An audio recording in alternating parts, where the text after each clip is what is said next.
The blue light of distant Jupiter filled the bridge of the patrol ship. Commander Lisa Clark rubbed her tired eyes and checked the radar screen again.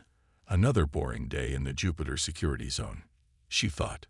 6 months on patrol duty, and nothing to show for it except space dust on the sensors. "Commander, we've got something strange here," said Officer Ben Miller, his voice suddenly tense. "Big energy spike at coordinates 47 to 2391. Lisa walked quickly to his station.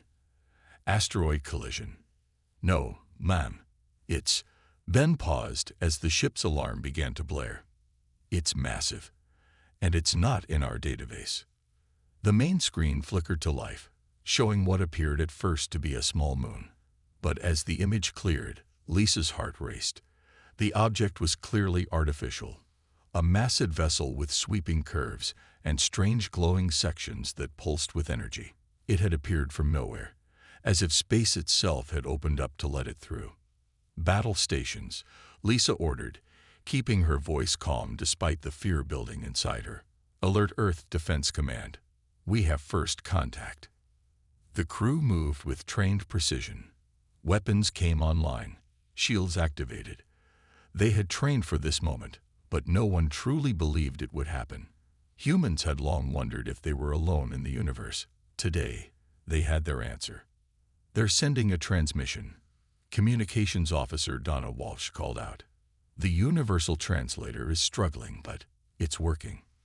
The main screen changed to show a tall, thin being with skin that seemed to change colors like flowing water. Its eyes were large and dark, set in a face that looked almost elegant. "People of Earth," the translator converted with a slight delay. "I am Ambassador Rill of the Galactic Hegemony. Your world has been discovered and is now subject to hegemony law. Prepare for inspection and classification." Lisa stood straighter. "This is Commander Lisa Clark of the Earth Defense Fleet. We welcome peaceful contact, but do not recognize any authority over our sovereign territory." The alien seemed surprised by her response. Its skin rippled with blue patterns. "Interesting.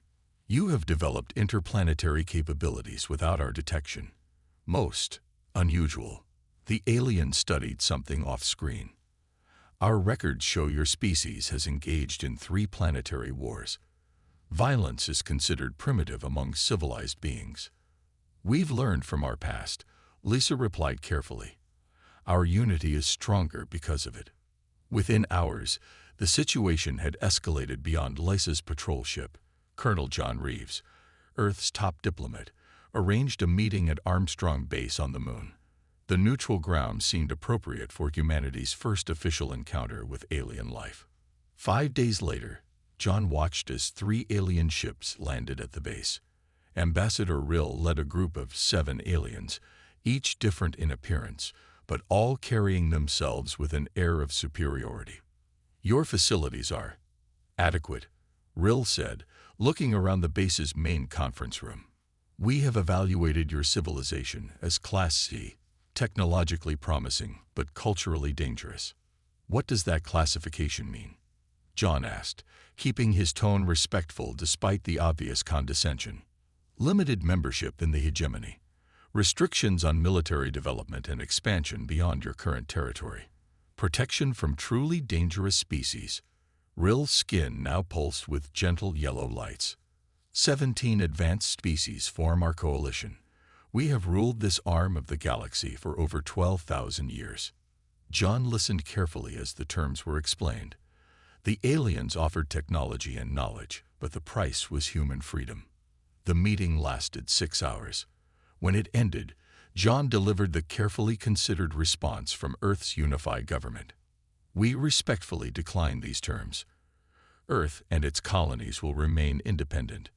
Ambassador Rill's skin turned a deep purple, a color humans would later learn indicated shock. "No species has ever rejected hegemony protection," the alien said slowly. "You do not understand the dangers of space." John smiled slightly. "Perhaps it is you who do not understand humans." As the aliens departed, one of Rill's assistants was overheard saying something the translator picked up clearly. "If they choose to fight instead of comply, The only advice I can give is, run. The humans didn't know it yet, but those words would eventually become famous across the galaxy. 6 months had passed since the meeting on the moon. Admiral Susan Wright stood on the bridge of Earth's first true battleship, the EDF Resilience. Through the main window, the rings of Saturn glowed in the distance. This was now the boundary of human space. "Status report," Susan ordered, her eyes never leaving the sensor display. "3 hegemony ships at the outer marker, Admiral," replied Officer Ryan Cooper. "They've been there for 2 days. Just watching."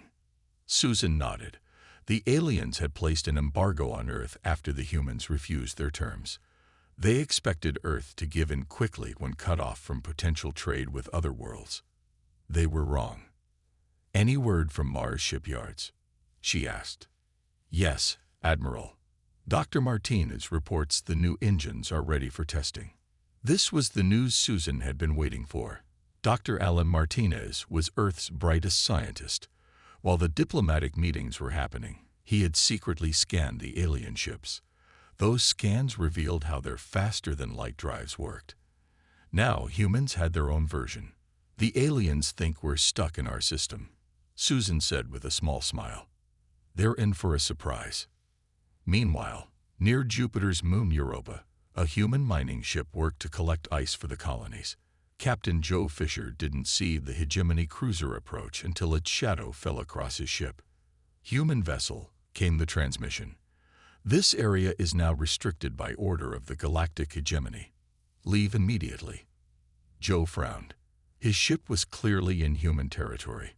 "This is neutral space under the agreement. We have every right to be here." The alien ship, called the Inevitable Harmony, moved closer. "You will comply or face consequences." Before Joe could respond, the alien ship fired a bright beam that passed just in front of his vessel. A warning shot. Captain Olivia Daniels of the patrol ship Swift Justice was nearby when it happened. She pushed her engines to maximum and positioned her smaller ship between the miner and the alien cruiser.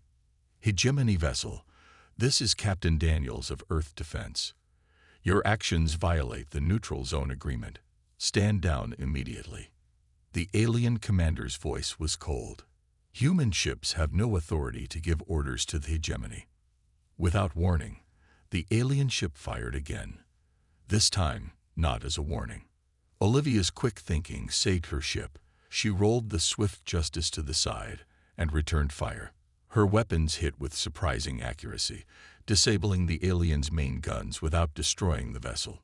The hegemony ship retreated, damaged but intact.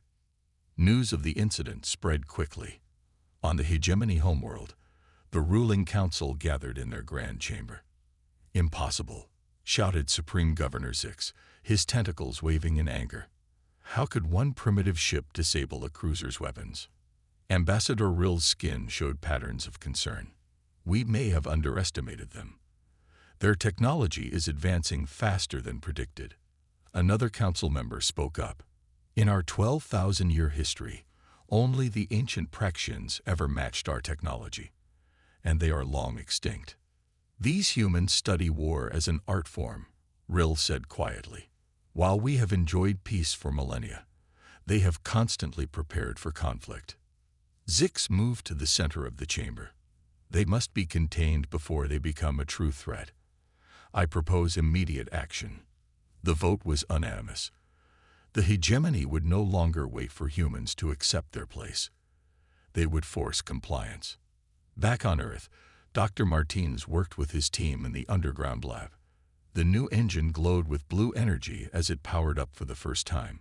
"The aliens think their math is beyond us," he told his assistant. "But they've never seen how humans solve problems." The test engine hummed louder, then stabilized. The readings on his screen made him smile. "It works," he shouted. "We can match their speed now." In her office at Earth Defense Headquarters, President Diane Foster received the reports from both the Europa incident and the engine breakthrough. She knew what was coming next. The hegemony would not forgive the damage to their ship. "Send word to all colonies and ships," she ordered her staff. "As of today, we are at war. Unknown to the humans or the hegemony, other eyes watched these events with great interest. The first moves in a game that would change the galaxy forever had been made. The asteroid belt between Mars and Jupiter became the stage for the first real battle of what would later be called the Human War. Commander Peter Williams looked at the display showing 50 hegemony ships approaching. They called it a pacification fleet. Peter had another word for it: invasion. All ships, battle formation Delta, Peter ordered. His 30 ships moved into position. They were outnumbered, but Peter had a plan. The hegemony ships advanced in a perfect line. Their golden hulls gleamed in the sunlight. Their admiral, Lord Sarin, watched with confidence. The humans fight with only 30 vessels, he told his officers. This will be a simple victory. What Lord Sarin didn't understand was that humans had been fighting wars among themselves for centuries. While the hegemony used the same battle plans for thousands of years, humans constantly created new strategies. Launch the Mosquito squadrons, Peter commanded. Lieutenant Maria Rodriguez led the small fighter craft that detached from the larger ships. Her squadron of 20 fighters was barely visible against the darkness of space. Each one carried a single powerful weapon. Remember the plan, Maria told her pilots. We are too small for their sensors to see as threats. Get close before you fire. The hegemony ships fired first. Bright beams of energy cut through space toward the human fleet. But Peter had positioned his ships in a three-dimensional pattern he had learned from old naval battles on Earth's oceans. Evasive maneuvers, he ordered. Return fire on my mark. The human ships moved in ways the aliens had never seen before. Instead of staying in formation, they scattered like startled fish, making it hard for the hegemony to hit them. Meanwhile, Maria's fighters approached the enemy fleet from below. The hegemony ships didn't even notice them until it was too late. Now, Maria shouted. 20 small but powerful weapons fired at once. Each targeted the same spot on different hegemony ships, the connection between their engines and their main power core. It was a weakness Dr. Martinez had discovered during his research. 5 hegemony ships immediately lost power. As they drifted, unable to move or fight, the rest of the fleet broke formation in confusion. All ships, attack pattern Omega. Commander Williams ordered. The human fleet regrouped and focused their fire on the largest enemy vessels. Lord Sarin couldn't believe what was happening. Impossible. How can they know our weak points? The battle lasted only 2 hours. When it ended, 28 hegemony ships were destroyed or disabled. Human losses were much smaller, just 7 ships. As the hegemony fleet retreated, Peter sent a message to Earth. First victory secured. The hegemony is in retreat. Back on Earth, President Diane Foster addressed the United Nations. Representatives from all human nations gathered to hear her speak. Today, we have shown that humanity will not bow to threats, she said. We come in peace, but we stand ready for war. Her speech was broadcast on all frequencies, ensuring the hegemony would hear it too. In another part of Earth's defense complex, Dr. Kevin Lewis made an important discovery. He had been studying the hegemony's communication systems for months. They use a fixed pattern for their codes, he explained to his team. It's advanced, but it follows rules we can predict. For the first time ever, the hegemony's battlefield communications were being decoded by an enemy. Human ships would now know the aliens' plans before they executed them. The hegemony fleet retreated to their base at Proxima Centauri, the closest star to our sun. The aliens gathered to discuss their unexpected defeat. How could primitives defeat our fleet? Asked one admiral, his skin pale with shock. They fight in ways we have never seen, replied another. They do not follow the proper rules of war. Supreme Governor Zix stared at the battle reports. In thousands of years of hegemony rule, no one had ever beaten them so completely in a first encounter. These humans, he said slowly, are more dangerous than we thought. We must crush them before they become a true threat to the galaxy. Unknown to the hegemony, human scouts were already watching their base, learning everything they could about the enemy. The real war was just beginning. 8 months had passed since the first battle. The war room deep under the Rocky Mountains buzzed with activity as General Frank Johnson revealed his new plan to Earth's military leaders. "We've been playing defense long enough," Frank said, pointing to the star map. "It's time to take the fight to them." The other generals looked shocked. No one had expected this strategy. "You want us to attack hegemony space?" Admiral Rivera asked. "We barely have enough ships to defend Earth." Frank smiled. "That's exactly why they won't expect it. They think we're trapped in our system." The plan was bold. Some called it crazy. Instead of fortifying Sol, human forces would push directly into hegemony territory. Dr. Martinez's new engines made this possible. Captain Sandra Miller walked the halls of the newly built ship, EDF Liberty. It was humanity's most advanced vessel, built with everything they had learned about hegemony technology. "Final systems check," she ordered her crew. The Liberty would lead a fleet of 60 ships on humanity's most daring mission yet. 3 days later, the human fleet gathered near the edge of the solar system. Sandra stood on the bridge, watching as the last ships arrived. "All vessels report ready, Captain," said her first officer. Sandra nodded. "Send the signal. Operation Surprise begins now." The fleet disappeared in flashes of blue light as they activated their warp drives.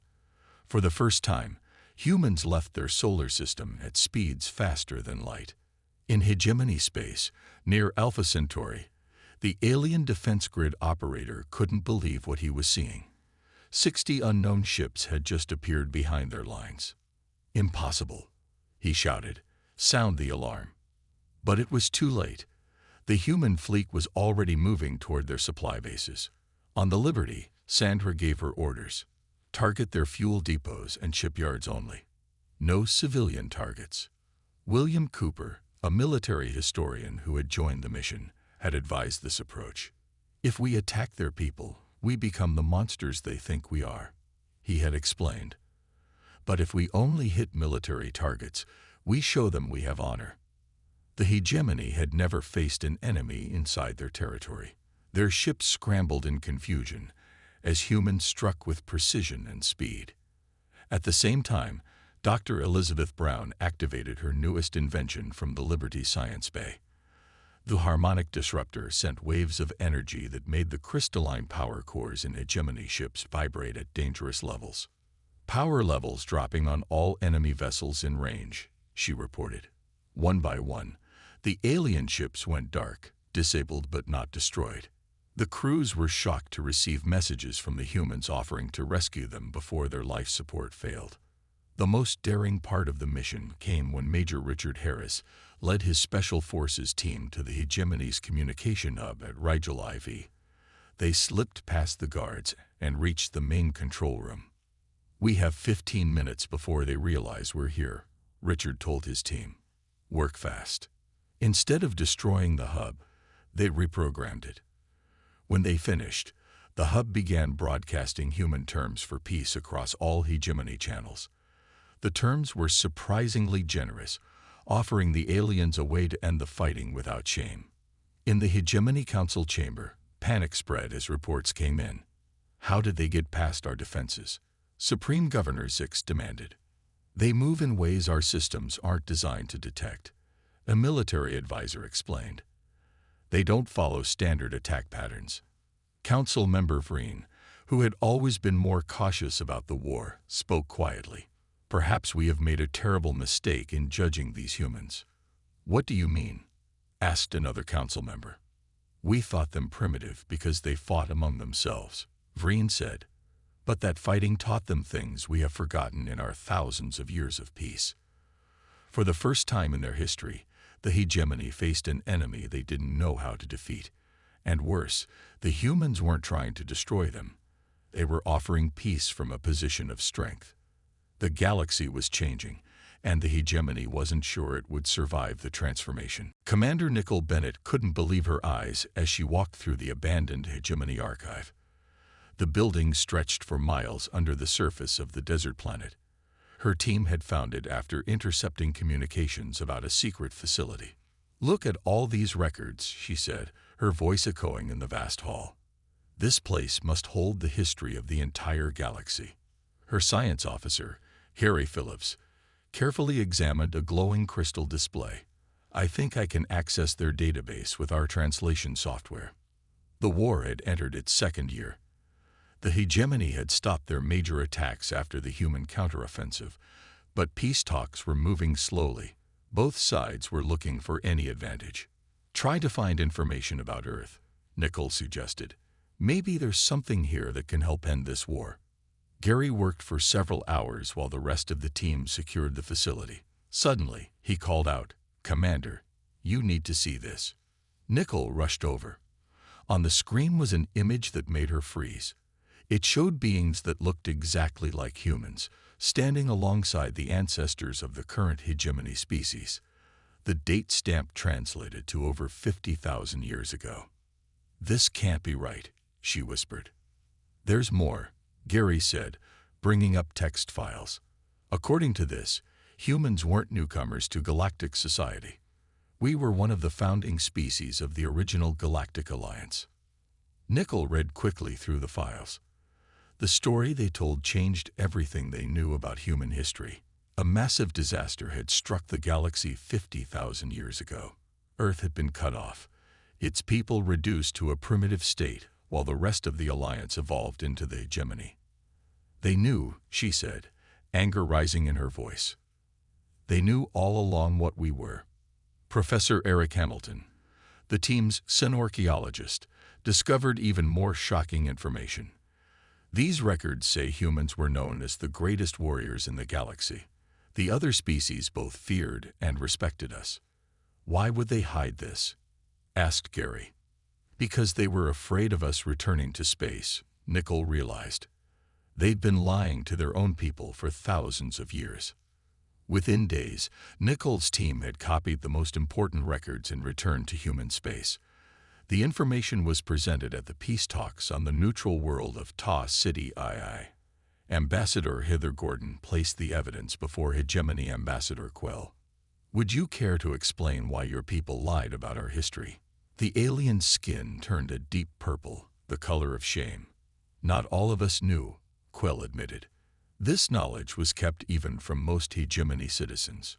Your council feared that if humans returned to space, we would reclaim our place in galactic society," Heather said. "Yes," Quell answered simply. "The founding texts speak of humans as unpredictable and dangerous, yet essential to the balance of power. When your signals were first detected, certain council members decided it would be safer to control your development." News of the deception spread quickly throughout hegemony space. Younger member species who had joined in recent 1,000 years were outraged to learn the truth had been hidden from them. During the meeting, a group of extremists tried to attack both the human and reformist hegemony leaders. Lieutenant Gregory Wilson, part of the security team, spotted the danger just in time. He tackled Ambassador Quell to safety as weapons fire erupted in the meeting hall. When the attack ended, Greg had saved both human and alien diplomats. His actions earned him unexpected respect from even the most anti-human factions. "You risked your life for me," Ambassador Quell said later, clearly confused. "Even knowing what my people did to yours." Greg shrugged. "That's what humans do. We protect those who can't protect themselves, even our enemies." This simple act of bravery did more for peace than months of talks. Species across the galaxy began questioning everything they had been told about humans. The war had evolved into something no one expected, a struggle for truth that was shaking the foundation of the entire galactic community. Captain Laura Mitchell stood on the bridge of the EDF Intrepid, watching the stars through the main window. Her ship was part of a mixed human hegemony patrol near Barnard Star. The peace talks were making progress, but trust between the species was still fragile. "Quiet day," said her first officer, Dan Morris. "The hegemony ships are keeping their distance." Laura nodded. Working together was new for both sides. After the revelation about human history, many hegemony worlds had called for better relations, but others still wanted humans contained. "Captain, we're picking up strange readings," called out the sensor officer. "Something big is coming out of hyperspace." Laura tensed. "Is it hegemony?" "No, ma'am. The energy signature doesn't match anything in our database." Suddenly, space itself seemed to tear open. A massive shape emerged, not one ship but dozens, connected in a strange hive-like structure. The vessels were dark and bumpy, looking more like living creatures than machines. "The hegemony fleet is going to battle stations," Dan reported. Laura's communication officer turned from his console with a pale face. "Captain, we're receiving a message from the hegemony flagship. They're saying it's the Devourer swarm." Laura remembered the briefings. The hegemony had mentioned a deadly enemy they have fought for centuries. Many humans thought it was just propaganda to scare them into accepting protection. "All hands to battle stations," Laura ordered.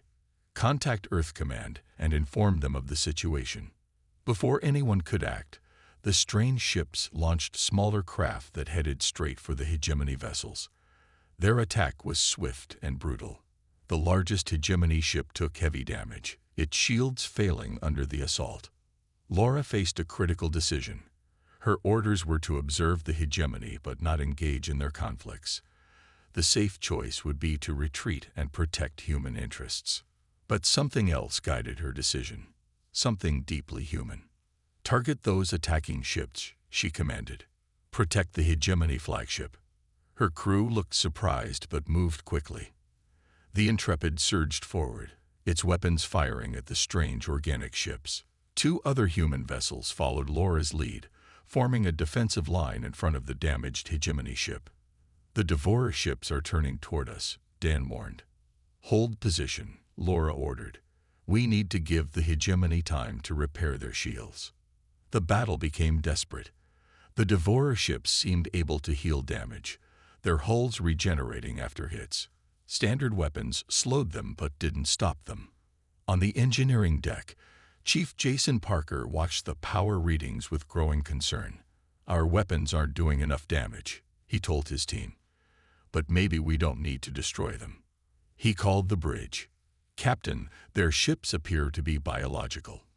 What if we reconfigure our engine exhaust to emit radiation that disrupts their cellular structure?" "Do it," Laura authorized without hesitation. Jason's team worked frantically, making dangerous modifications as the battle raged. When they finished, the Intrepid moved into position behind the largest Devourer ship. "Now," Laura commanded. The engines flared with unusual brightness, bathing the enemy vessel in carefully tuned radiation. The effect was immediate. The organic hull began to lose cohesion, parts of it breaking apart. "It's working," Dan shouted. Laura quickly shared the frequency data with all ships in the battle. Soon, both human and hegemony vessels were using the same technique, turning the tide against the invaders. Admiral Zorn of the hegemony watched from his damaged flagship as human ships fought to protect his vessel. He had once argued strongly for containing humanity, fearing their warlike nature. Now he was witnessing that same nature being used to save his people.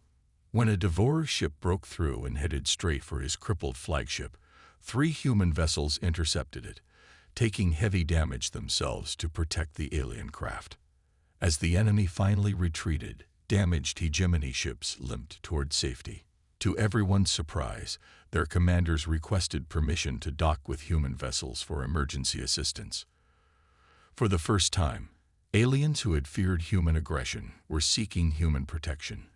The galaxy had changed forever. 5 years had passed since the first contact that changed the galaxy forever. The massive space station orbiting Earth was filled with representatives from 17 alien species. Once called the Galactic Hegemony, they now named themselves the Interstellar Cooperative. Humans held important positions in the new government. Admiral Lisa Clark looked out at the gathered fleet from the command center of the station. The same woman who had experienced first contact now led the combined forces preparing to face the main Devourer swarm invasion. "All ships report ready, Admiral," said her alien assistant, a young hegemony officer named Trill. Lisa nodded. Send the signal. Operation Unity begins now. The largest fleet ever assembled in galactic history moved into formation. At its center was the massive flagship Defender, commanded by Captain Stephen Young. The ship combined technologies from all species, but its battle plan was purely human. "Remember, maintain communication at all times," Stephen told the crew, which included members from every cooperative species. "We fight as one." The integration of human military ideas had completely changed how the galaxy prepared for war. The aliens had once feared humanity's capacity for violence. Now they valued what humans brought to the Alliance: creative thinking, courage, and the strange balance of competition and teamwork that made humans unique. In the science division of the fleet, Dr. Paul Anderson led a mixed team of researchers.